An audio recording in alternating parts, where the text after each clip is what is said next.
The party of the weird.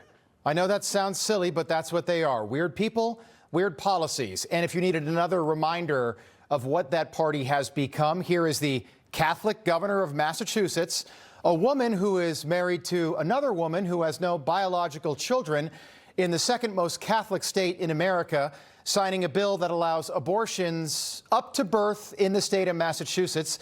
She is surrounded by a group of truly sick women, all smiling, all clapping for the death of babies.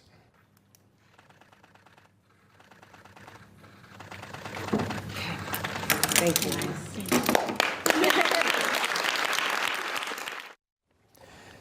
The left has gone from normal to this, clapping for murder, clapping for killing babies, meaning we went from this to what just happened in Massachusetts. We can support a woman's right to choose that makes abortion safe, legal, and rare, and reduces the number of abortions. The left has gone from safe, legal, and rare to we just don't care, to a Catholic governor. Think about that. Signing a bill that allows women to have an abortion on her due date. Think about that. Somehow the message has gone from practice safe sex, wear a condom, to don't worry about it, you can have an abortion anytime you want, including in the 9th month of your pregnancy. And the left call the right extreme. Yeah, extremely normal. Jake Tapper literally thinks that I am far right. Well, Jake, if I'm far right, what are you? Because none of what the left stands for anymore is normal. And none of the Democrats on the ballot today in these 6 states are normal. Primaries happening in Wisconsin, Vermont, Connecticut, Alabama, South Carolina, and Minnesota, where Tim Walz's lieutenant governor, another Irish Catholic woman named Peggy Flanagan, could become the Democrat nominee for the Senate tonight. Meet Peggy. Assalamu alaikum. My name is Peggy Flanagan. I am the Lieutenant Governor of Minnesota, and I'm really honored and humbled to be here with all of you today. I am incredibly clear that the Somali community is part of the fabric of the state of Minnesota. I think about my friendship with Nimco. We've been friends for almost 25 years. Assalamu alaikum. And why is she wearing a hijab? Seriously, why is she wearing a hijab in this video? It's not a symbol of diversity. Not in this country. It's a symbol of oppression. And maybe it's just me, but I don't think that Nimco likes you, Peggy. Just my opinion, but I don't get the feeling that Nimco likes you very much, Peggy. This whole video looks like a hostage video. And this narrative that Somalis have always been part of Minnesota, I'm sorry, but factually, it's just not true.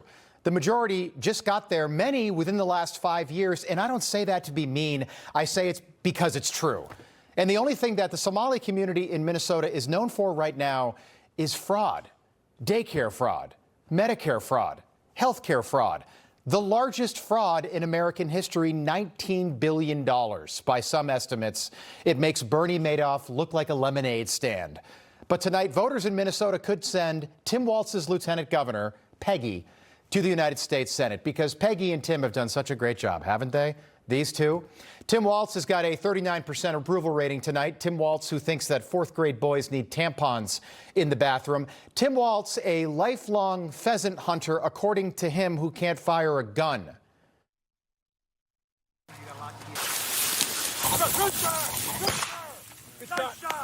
Nice shot. Oh, you got that.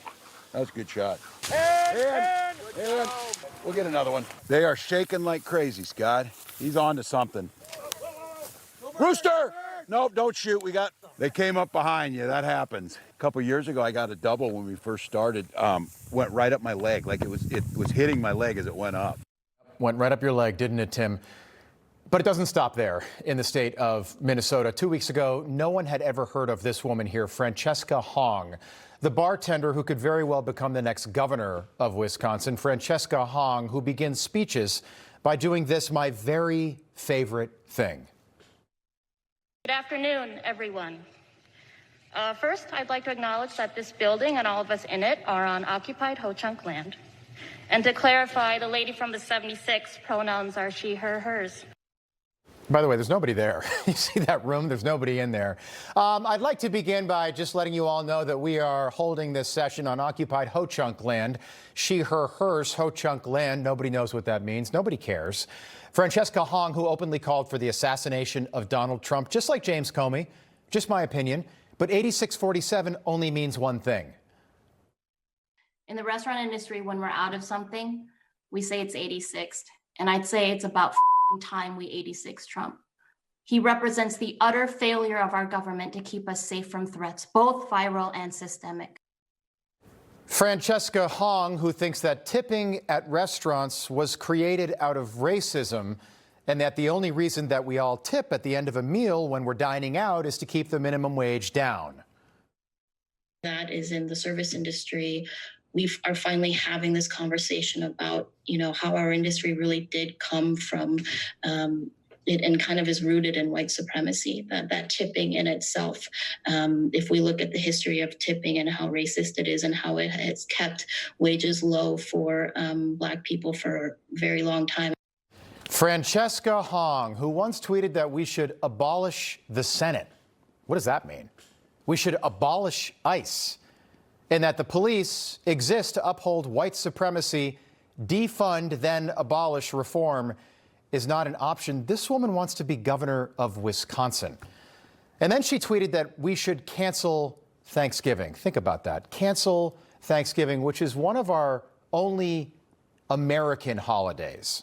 The 4th of July and Thanksgiving, a tradition that started in 1620 in Plymouth, Massachusetts, the first Thanksgiving. Margaritas were had by all. Everyone had a great time by all accounts. But apparently people in Wisconsin also are pretty fond of Thanksgiving. So in the same week, last week, Franny went from Thanksgiving needs to be canceled and it's a time that's incredibly painful for many people to Thanksgiving is my favorite holiday. Thanksgiving is also a time that's incredibly painful for many people in our communities. My favorite holiday is Thanksgiving. Because I There love you have it. Thanksgiving. Yep. I don't want to cancel it. I actually love it. Yep, no follow-up question. That's good for me. Legacy Media, you love Thanksgiving. Perfect. I don't want to cancel it. I actually love it. Spoken like a 6-year-old. And when you think about it, the only people who would ever want to cancel Thanksgiving are people who hate America, hate our way of life, hate our traditions.